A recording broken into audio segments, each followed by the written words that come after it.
우리 정리를 좀 해볼까요? 하나님께서 창조를 시작하실 때 땅이 혼돈하고 공허했다 그랬습니다. 혼돈이라는 것은 질서가 없는 상태, 뒤죽박죽인 상태를 말하는 것이죠. 공허라는 것은 내용물이 없는 텅 빈 상태를 말하는 것입니다. 첫째 날부터 셋째 날 하신 사역은 이 혼돈을 해결하시는 사역입니다. 혼돈. 그래서 나누시고 구분하시고 질서를 잡으시는 사역. 그것을 첫째 날부터 셋째 날까지 하신 것이고, 넷째 날부터 여섯째 날까지의 사역은 이 공허를 해결하시는 사역. 그 안에 내용물을 만드셔서 채워 넣으시는 사역을 하신 것이죠. 첫째 날 흑암으로 가득한 이 땅에 빛이 있으라 하시고 빛과 어두움을 나누시고 구분짓고 구별하셨죠. 둘째 날 이 땅이 혼돈의 물에 가득 쌓여 있었는데 궁창이라는 걸 만드셔가지고 궁창 위의 물과 궁창 아래 물로 나누시고 구분지으시죠. 셋째 날 하신 일이 뭡니까? 궁창 아래도 물로 가득 덮여 있는 거예요. 그래서 하나님께서 물은 한 곳으로 모이라. 그래서 그 가운데서 땅이 드러나도록. 그래서 땅과 바다를 나누시고 구분지은. 이거 보십시오. 첫째 날부터 셋째 날 하신 사역은 다 질서를 잡으시는 사역이에요. 이것은 혼돈을 해결하시는 사역이다. 이렇게 말할 수 있습니다. 근데 여러분, 혼돈을 해결하시는 이 사역이 하나님의 구원 사역이다 하는 걸 알아야 됩니다. 나누시고 구별하시는 이것이 하나님의 구원 사역, 창조 사역이죠. 창조 사역이면서 동시에 하나님의 구원 사역이다 하는 걸 알아야 됩니다. 어떤 분은 이 성경 전체를 아우르는 주제가 뭐냐 그렇게 했을 때, 이제 우리가 많은 분들이 뭐 여러 가지 이야기할 수 있습니다만 그 여러 가지가 사실은 다 하나입니다. 하나인데 구원이다, 구속이다 그렇게 말할 수 있거든요. 그래서 우리가 성경의 역사를 구속사다 이렇게 말할 수 있는데, 그 구원이라는 것, 구속이라는 것이 성경 전체를 아우르는 주제가 될 수 없다 이렇게 말하는 분이 있어요. 근데 무슨 이유에서 그렇게 말씀하시는 거 아니까, 구원이라는 것은 죄가 있고 난 다음에 가능한 거 아니냐. 죄로부터 구원이니까 죄가 있고 난 다음에 구원이 있는 거 아니냐. 그러면 창세기 1장 2장은 아직까지 죄가 들어오기 전이잖아요. 그러니까 구원이라는 관점에서 창세기 1장 2장을 다 이렇게 포괄할 수가 없다. 그러니까 창세기 3장부터가 구속사다 이렇게 말하는 분들이 있거든요. 여러분들은 어떻게 생각하세요? 아니면 아닌 이유가 뭡니까? 제가 구원의 정의를 다시 하잖아요. 그죠? 다 아시죠? 여기 앉은 분들은? 여기 앉은 분들은 특별하신 분들이고. 제가 구원을 뭐라고 정의합니까? 하나님이 하신 약속을 이루시는 것을, 하나님이 자기 약속을 이루시는 걸 구원이라고 그런다고요. 하나님의 자기 약속이 뭡니까? 씨와 땅이라.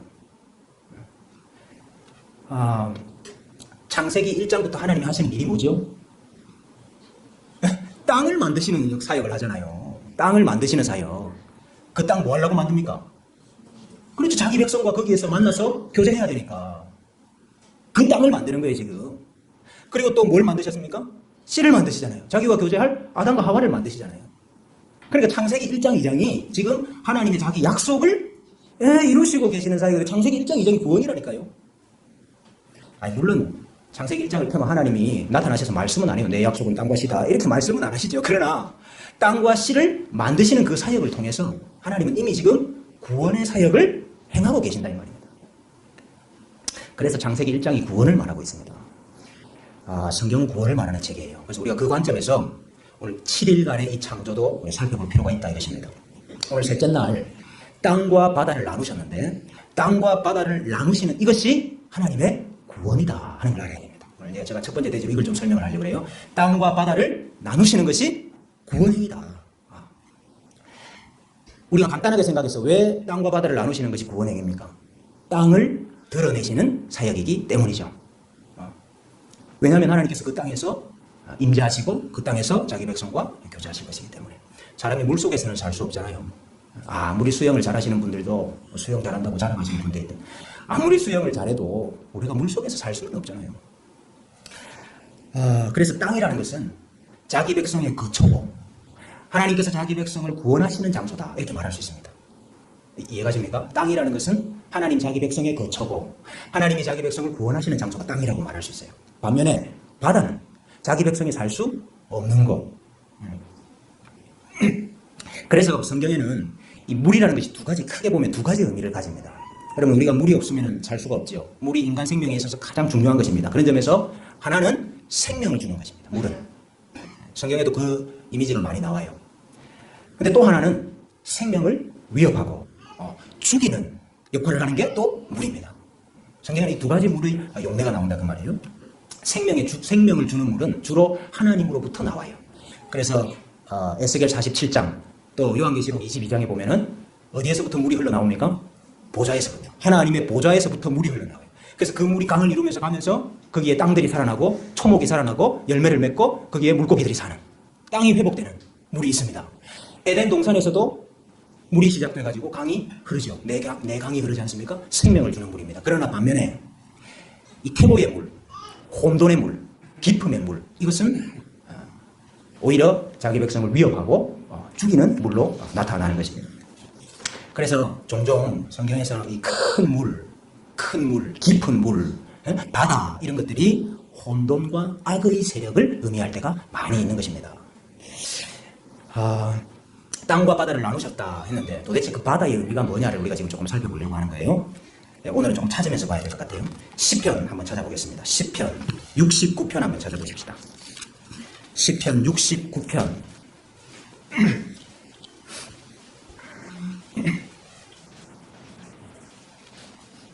시편 69편 한번 보십시다. 1절부터 한번 볼게요. 하나님이여 나를 구원하소서. 물들이 내 영혼에까지 흘러 들어왔나이다. 나는 설 곳이 없는 깊은 수렁에 빠지며 깊은 물에 들어가니 큰 물이 내게 넘쳤나이다. 여러분, 지금 실제로 시인이 물에 빠졌습니까? 실제로 저 물에 빠진 상황을 지금 얘기하는 거예요? 아니죠. 그 큰 물, 깊은 물의 실체가 뭡니까? 4절에 나와요. 4절. 까닭없이 나를 미워하는 자가 나의 머리털보다 많고 부당하게 나의 원수가 되어 나를 끊으려 하는 자가 강하였으니 내가 빼앗지 아니한 것도 물어주게 되었나이다. 지금 큰 물과 이 시인을 사로잡고 있는 이 큰 물과 깊은 물이 뭡니까? 원수들이죠. 까닭없이 나를 미워하는 자들, 그 자들을 가리켜서 깊은 물이라 그렇게 이야기를 하고 있죠. 시편 124편도 한번 가보십시다. 시편 124편. 시편 124편.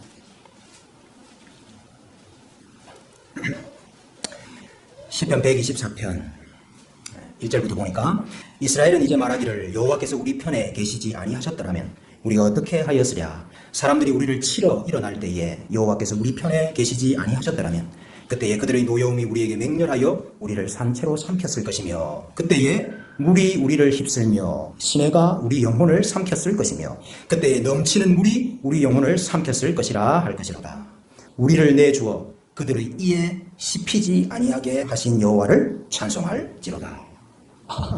물이 이가 있네요. 물이 이빨이 있네. 이 물이 뭘 가리키는 것이기 때문이죠?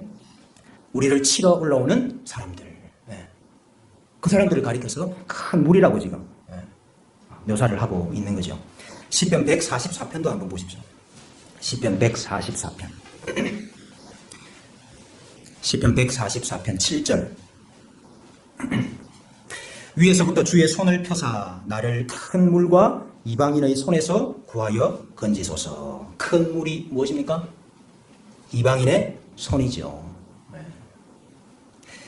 그러면서 그들의 입은 거짓을 말하며 그의 오른손은 거짓의 오른손이니이다. 거짓을 일삼으면서 자기 백성을 공격하는 이방인들을 가리켜서 큰 물이라 이렇게 묘사를 하고 있는 것입니다. 우리가 잘 아는 이사야서 말씀 한번 보겠습니다. 이사야 6장. 이사야 8장. 이사야 8장 6절 한번 보십시오.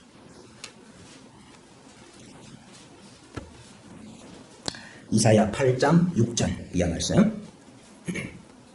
이 백성이 천천히 흐르는 실로와 물을 버리고 르심과 르말리아의 아들을 기뻐하느니라. 그러므로 주 내가 흉흉하고 장일한 큰 하수가 누굽니까? 곧 아스루 왕과 그의 모든 위력으로 그들을 뒤덮을 것이라. 그 모든 골짜기에 차고 모든 언덕에 넘쳐 흘러 유다에 들어와서 가득하여 목에까지 미치리라. 여러분 이 보십시오. 천천히 흐르는 실로와 물, 이건 생명을 주는 물이죠. 네. 이건 하나님의 보좌로부터 나오는 생명을 주는 물인데 이걸 백성들이 뭐 했습니까? 싫어했다. 싫어하니까, 그 물을 싫어하니까 하나님이 어떤 물을 지금 준비하고 계세요? 큰 하수, 하수를 지금 준비해가지고 그 하수가 이 땅을 뒤덮어가지고 목에까지 물이 미치게 될 것이다. 그때 뭐가 나타나요? 임마누엘, 임마누엘의 날개가 그것을 막잖아요. 왜 처음 들어보는 것처럼. 예레미야 47장에는요 물결이 시내를 이루어서 물결이 땅을 뒤덮을 것이다, 그 예언을 하는데 그게 홍수난다는 말이 아니고 블레셋이 쳐들어온다는 말입니다. 블레셋이 쳐들어온다는 말을 마치 이 땅에 홍수가 나는 것처럼 그렇게 묘사를 한다는 말이에요. 때로는 악인을 가리켜서 바다라 그럽니다. 이사야 57장 20절에 보면 오직 악인은 능히 안정치 못하고 그 물이 진흙과 더러운 것을 늘 솟쳐내는 요동하는 바다와 같으니라. 악인을 바다라고. 유다서에서는 교회를 넘어뜨리는 이단들을 가리켜서 자기 수치의 거품을 뿜는 바다에 거친 물결이다, 이렇게 묘사를 합니다. 야고보서 1장에는요 오직 믿음으로 구하고 조금도 의심하지 말라. 의심하는 자는 바람에 밀려 요동하는 바다 물결 같다 그랬습니다. 자, 그러니까 땅이 하나님 백성의 거처요 하나님과 교제하는 장소라고 한다면 바다는 자기 백성이 가할 수 없는, 오히려 자기 백성을 해하고 자기 백성을 삼키려고 하는 악한 세력들, 이방인들, 대적들을 가리킨다 하는 것입니다. 오늘 셋째 날 하신 하나님의 사역이 뭐예요? 땅과 바다를 나누셨다 하는 것입니다. 여러분, 원래는 바다가 땅을 뒤덮고 있었습니다. 그런데 하나님께서 더 이상 바다가 땅을 덮지 못하도록, 큰 물이 땅을 덮지 못하도록 그것을 나누시고 구분짓고 경계를 두신 것입니다. 여러분, 어두움이 이 땅에 가득 덮여 있었지만 하나님께서 빛과 어둠을 나누셔서 어둠이 빛을 삼키지 못하도록 하시잖아요. 궁창을 주셔서 궁창 위의 물이 아래를 덮지 못하도록 막으시잖아요. 바다와 땅을 나누셔서 바다의 이 물이 땅을 덮지 못하도록 나누고 계시는 거예요. 이게 하나님의 구원 사역을 보여주고 있는 것입니다. 이 하나님의 구원 사역을 너무너무 잘 보여주는 말씀이 하나 있어요. 예레미야 5장을 한번 찾아보십시오. 예레미야 5장. 예레미야 5장.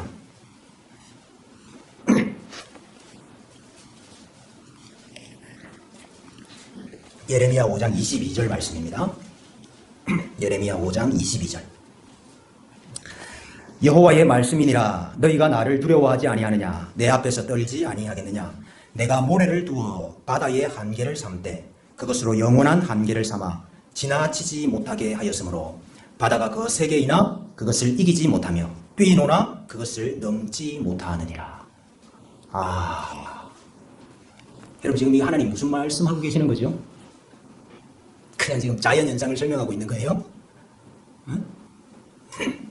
바다가 땅을 집어 삼키려고 하지만은 하나님께서 그 물의 한계를 정하셨다고 말이에요. 경계를 정하셨다 이 말입니다. 여러분, 그렇잖아요. 바다에 파도가 다 쳐서 들어오지만은 그 파도가 어디까지 들어옵니까? 땅을 덮지 못하지요. 그렇지, 모래. 그래, 바닷가에 가봐야 알지. 아니, 파도가 막 밀려 들어오지만은 어디까지 오다가 더 못 와요? 모래까지요. 그래, 모래 해변까지 왔다가 다시 돌아가잖아요. 지금 하나님이 그 말씀을 하고 있는 거예요. 물의 세력의 경계를 하나님이 정하셨다. 그 경계가 어디라고 합니까? 모래다. 그래서 바다의 큰 세력, 큰 물의 세력이 땅을 침범하지 못하도록 나누셨다. 경계를 두셨다. 지금 이게 하나님께서 지금까지 이스라엘에 베풀어 주신 구원을 지금 설명하고 있는 거예요. 야, 너네들 주위에 얼마나 이방 세력들이 많으냐. 이스라엘 저 작은 나라 집어 삼키려고 하는 주위에 이방 나라들이 얼마나 많으냐. 그런데 내가 지금까지 물의 한계를 뒀다. 그래서 그 물이 덮쳐오더라도 파도가 일어도 바다까지, 모래까지만 올 수 있도록 내가 지켰다 이 말을 하고 있는 거예요 지금. 이게 바로 땅과 바다를 나누시는 셋째 날 하나님의 사역을 보여주고 있는 거예요. 여러분, 셋째 날 하나님의 사역이 구원이라고요. 여러분, 이 말씀을 알고 해변에 가야 은혜가 됩니다. 믿는 사람들은 이 믿는 사람들은요, 이게 안 믿는 사람하고 다 똑같이 사는 것 같아도 생각하는 게 다르고 느끼는 게 다르고요. 이 감사하고 찬송하는 게 다르거든요. 해변에 가서 파도가 쉬지 않고 끊임없이 이렇게 쳐서 이 땅으로 이렇게 말이죠, 몰려 들어오고 있지만은 모래를 넘지를 못하는구나. 말씀을 알아야 자연계시가 되는 거라. 하나님께서 이 셋째 날 행하신 이 구원의 사역이 우리에게도 적용이 되기를 소원합니다. 여러분, 악인들 때문에, 내 처지 때문에, 내 상황 때문에 무섭고 두렵고 답답할 때 큰 물이 나를 덮치는 것 같은 그런 두려움이 있을 때 바닷가 해변에 가서 한번 서보십시오. 네가 아무리 무섭게 파도를 쳐도, 네가 아무리 거세게 달려들어도 모래 앞까지 왔다가는 쑥 밀려나가. 모래 앞까지 왔다가는 쑥 밀려나가. 그래, 애들이 해변에 가면 뭐하고 놉니까? 뭐하고 놀아요? 물이 빠질 때면 쫓아 들어갔다가, 또 파도가 밀려 들어오면 또 쫓아 나왔다가, 나 잡아봐라, 이런 거 하고 놀잖아요. 네가 아무리 나를 삼키려고 해도 하나님께서 경계를 두셔서, 하나님께서 모래를 두셔서 너는 결코 나를 삼키지 못한다. 애들하고 장난치면서도 그걸 가르쳐야지. 땅과 바다의 경계에 서셔서 여러분 믿음을 새롭게 하시기를 바랍니다. 땅과 바다를 나누신 이 하나님을 믿으시기를 바랍니다. 땅과 바다를 나누시고 경계를 정하신 것도 하나님의 구원 사역인데, 근데 여러분, 우리 살다 보면 바다가 땅을 덮치는 일을 봐요, 안 봐요? 보죠. 때로는 딱 그 경계까지만 와야 되는데, 때로는 바다가 진짜 땅까지 이렇게 와가지고 막 땅을 덮칠 때도 있잖아요. 근데 오늘 여러분, 셋째 날 사역을 잘 보니까 육지가 어디에서부터 나왔습니까? 그렇지, 바다 속에서 나왔잖아, 그죠? 원래는 땅이 물에 다 덮여 있었는데 하나님 물을 싹 모으시니까, 빼시니까 거기에서 물에서부터 묻이 나왔다 이거예요. 하나님께서 때로는 큰 물 속에 빠져 있는 땅도 그렇게 드러나게 하실 때가 있습니다. 바다 가운데서 육지가 드러나게 하는 것, 이것도 하나님의 구원 사역이다. 우리가 다윗의 승전가를 한번 봐야 돼요. 사무엘하로 한번 가보십시다. 사무엘하 22장. 사무엘하 22장.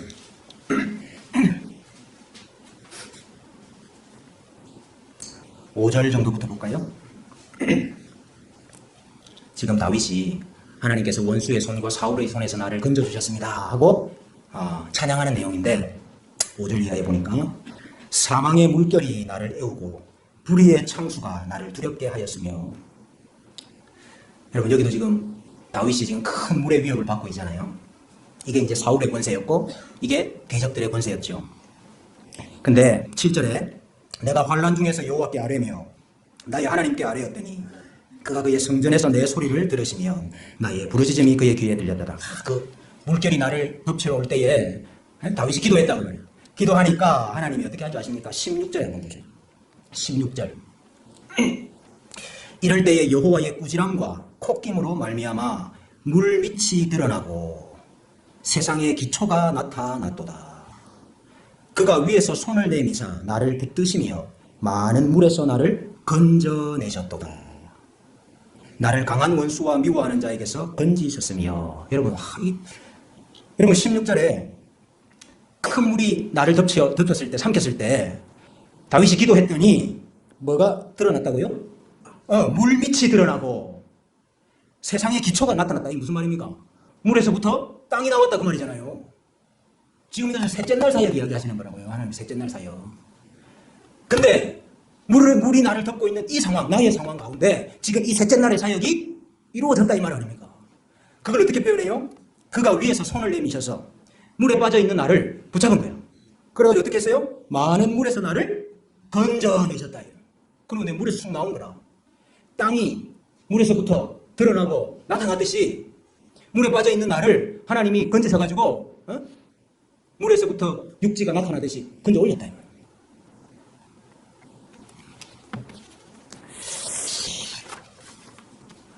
때로는 하나님의 자기 백성이 바다에 빠지는 경우가 있습니다.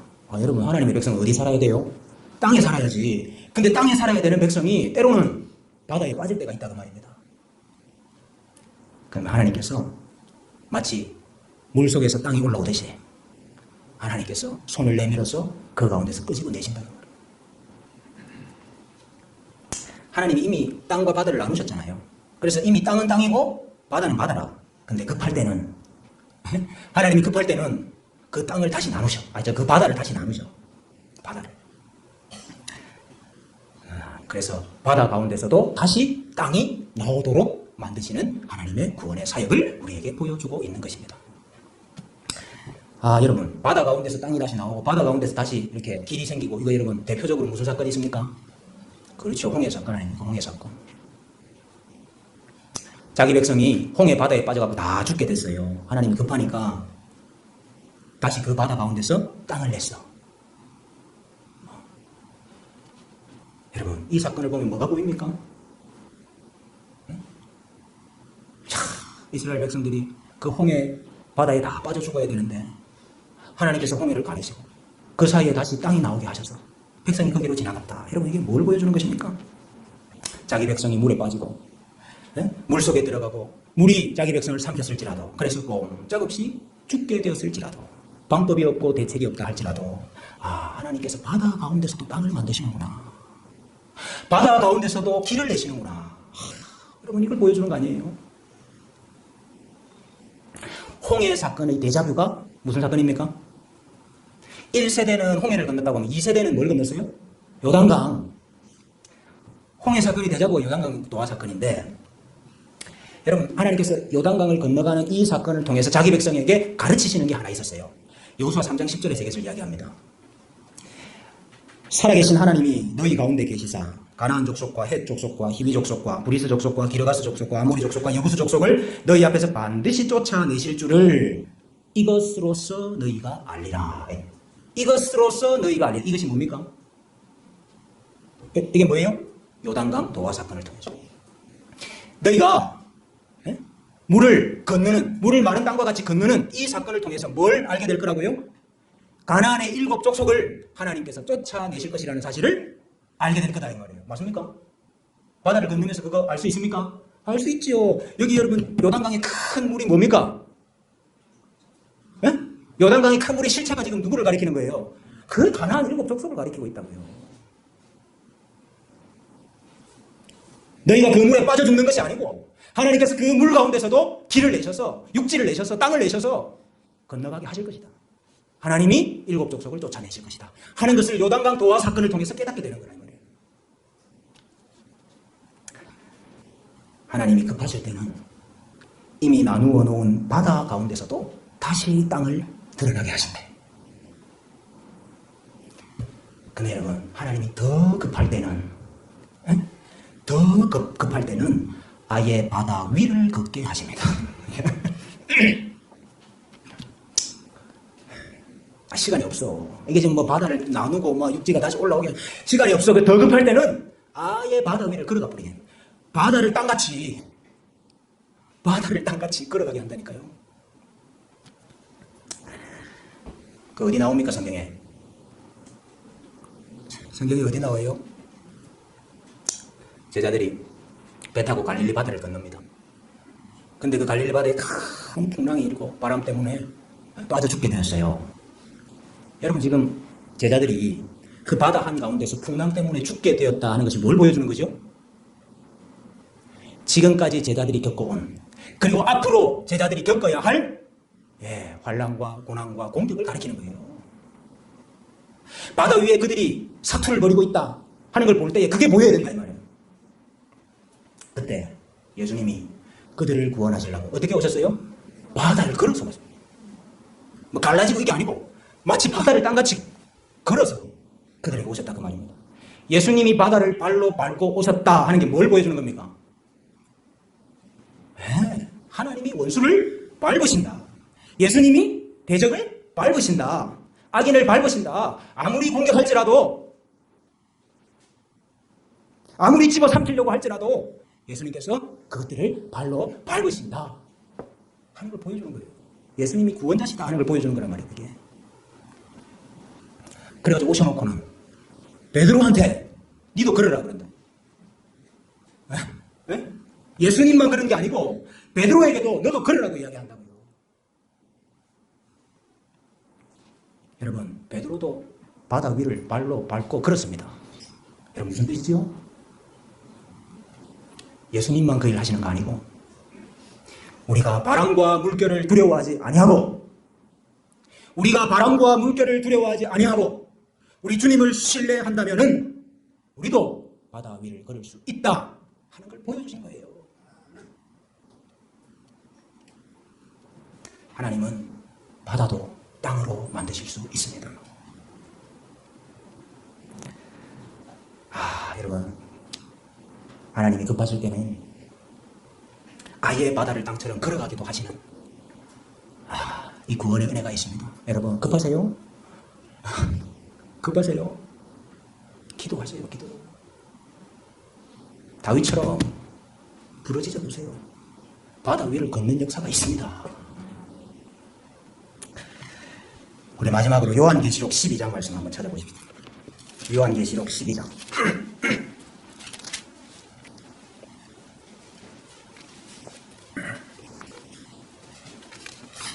요한계시록 12장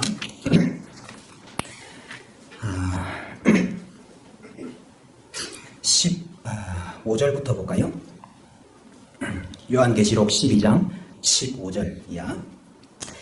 여자의 뒤에서 뱀이 그 입으로 물을 강같이 토하여 여자를 물에 떠내려가게 하려 하되, 땅이 여자를 도와 그 입을 벌려 용의 입에서 토한 강물을 삼키니, 용이 여자에게 분노하여 돌아가서 그 여자의 남은 자손 곧 하나님의 계명을 지키며 예수의 증거를 가진 자들과 더불어 싸우려고 바다 모래 위에 서 있더라. 여러분, 성경의 이미지를 알면 요한계시록은 굉장히 쉬워요. 근데 여러분, 성경의 이미지를 잘 몰라서 요한계시록 어려워. 여러분, 여기 지금 여자는 구약교회를 말합니다. 구약교회, 옛 언약 백성들을 말합니다. 거기에서부터 아들이 나왔어요. 아들은 예수 그리스도를 말하는 것이죠. 용이 처음에는 아들을 없이 하려고 공격을 해요. 근데 실패해요. 실패하고 나니까 그 다음에 용이 어디를 공격해요? 여자를 공격해요. 응? 여자를, 교회를 공격한단 말이에요. 구약교회를 공격하는데 어떻게 공격합니까? 입에서 물을 확 토해내가지고, 큰 물을 토해내가지고 이것들을 막 싹 지금 쓸어버리려고 지금 이렇게 용이 공격을 했다 이 말이에요. 근데 놀라운 일이 하나 일어나죠. 뭐가 어떻게 됩니까? 16절에 땅이 여자를 도와.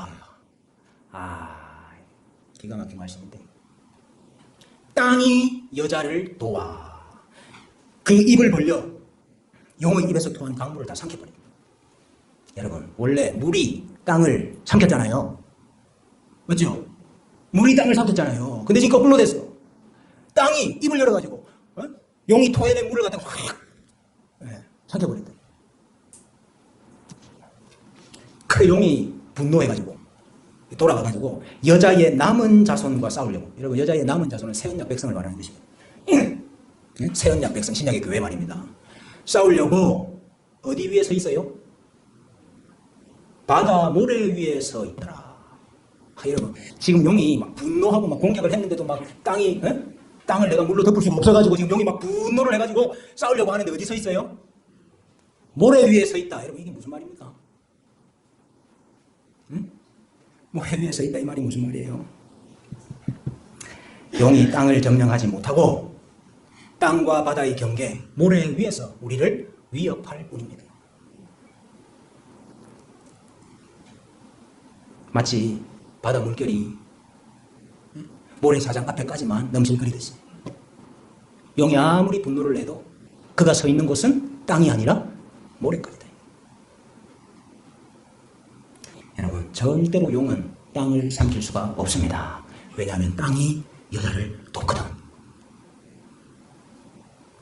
성도 여러분, 바다 모래 위에 서서 용과 싸우시기를 바랍니다.